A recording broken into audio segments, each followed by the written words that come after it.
দাঁড়া দাঁড়া দাঁড়া। প্রথমে কাকে পড়াবো? হ্যালো গাইস, আজ আমি আমার দুটো ভাইকে রাখি পড়াবো। তো প্রথমে সচিনকে পড়াবো। হাততালি দাও। সচিনকে পড়াবো। হ্যাঁ। দেখি দাঁড়া। তো গিটি তো লাগাতে পারি না, পড়াবো কিরকম ভাবে? গিট লাগাতে পারি না, সোনা ঢিলে বেশি। ঠিক আছে ঠিক আছে, চুপ করো, অনু যা করছে ভাই করুক।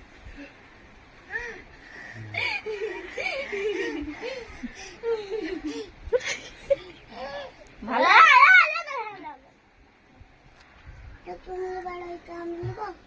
আরে তো বলবা, এখন তো মিষ্টির হাত দেয়নি, চকলেট তো আমরা ঠিক নিয়ে নেবো, চকলেট ওকে দিব না। ঠিক আছে ঠিক আছে, এই ভাইকে বাড়তে পারি না। সচিন দেখি দেখি রাখি পারলে মিষ্টিটা খাওয়া। ও হ্যাঁ, ওকে তো দিয়ে ঠিক আছে, আগে ভাইকে পরিয়ে দাও, ছোট ভাইকে পরিয়ে দাও একবার।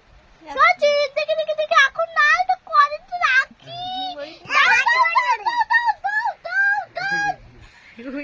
ভাই চকলেট